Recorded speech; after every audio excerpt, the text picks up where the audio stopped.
жаңағы өзіміздің психологиялық ахуалымызды құрып алайық, қане айтайық. 1, 2, 3.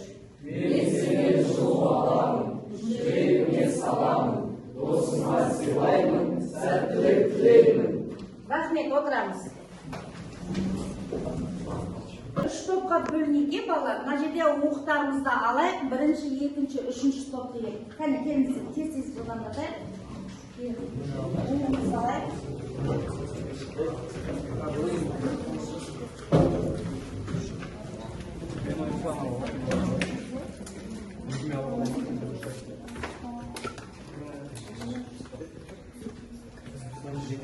Бойынша отыра қалыңыздар. 1-ші топ көш тобы, 2-ші топ шаңғар тобы, 3-ші топ киіз үй тобы. Отыра қалайық.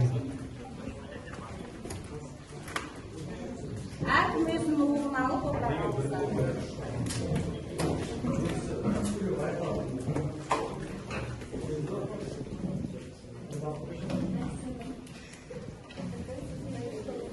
Бойынша, жаңағы балалардың жауап бергені әдіс бойынша бағалап отырасыздар. Бағалау парағын топ басшысы бағалайды. Мына жерде асық түрлерінен алдым сіздерге. Асық түрлері арқылы бағалайсыздар. Сіздердің алдыңызда асықтың жаңағы қималарын сіздерге бердім. Сол асық түріне бағалайсыздар. 1-ші, алшы 9-ден 10 ұпай, тәйке 7-мен 8 ұпай, бүге 4-мен 6 ұпай, шіге 1-мен 4 ұпай. Міне сіздерге жаңағы соның үлгісі бойынша сіздерге алдарыңызға асықтың түрлерін бағалау асық түрін сіздерге ұсынамын. Асықтарыңыз алшасынан түсіп, әрі оқушы сәттілік тілеймін әр оқушыға. Бүгінгі сабақта жақсы көңіл-күймен көтеріңкі бастайық, балалар, сабағымызды. Қараңыздар, танисыздар ма? Бұл кім? Төлеген Айберген. Төлеген Айберген. Ол жалпы қандай кісі? Біздің қандасымыз. 1937 және 67 жылдар арасында өмір сүрген. Қарақалпақстаннан Қазақстанға келіп, аз ғана ғұмырында көптеген мұра қалдырған.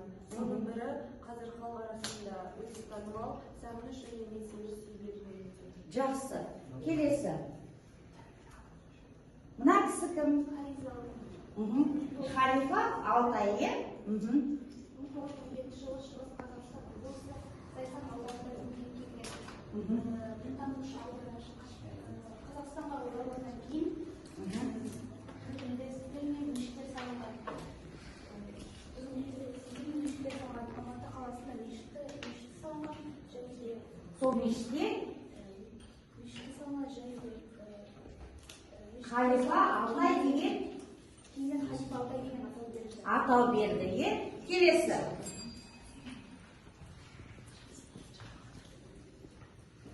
Келесі мына кім? Ол кім? 1981 жылы 29 қарашада Павлодарда дүниеге келген бокс қолғап шебері. Өзінің алғашқы мансабын Өзбекстанда бастаған. 2004 жылы өзінің ата-анасына көшіп келіп, 2008 жылы Пекинде өткен Олимпиада біріншілігінде чемпион атанды. Дұрыс айтасыздар. Сонда жаңағы біздің қандастарымыз, қандастар деген сөзді қалай түсінесіңдер? Кім айтады? Қандас деген. Ата жұртымызға оралған қазақтарымыз. Сонда бүгінгі тақырыбымыз Ораза ақын Асқар шетте жүрген бауырларға өлеңдерге оқу бағдарламасына сәйкес оқу мақсаттары және шығармадағы көркемдегіш құралдардың орны мен қызметін талдаймыз. Шығарманың тарихи және көркемдік құндылығын анықтап бағалай екенбіз.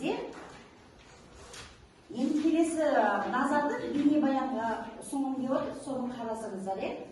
Кім жайында? Кім екен бұл кісі деп?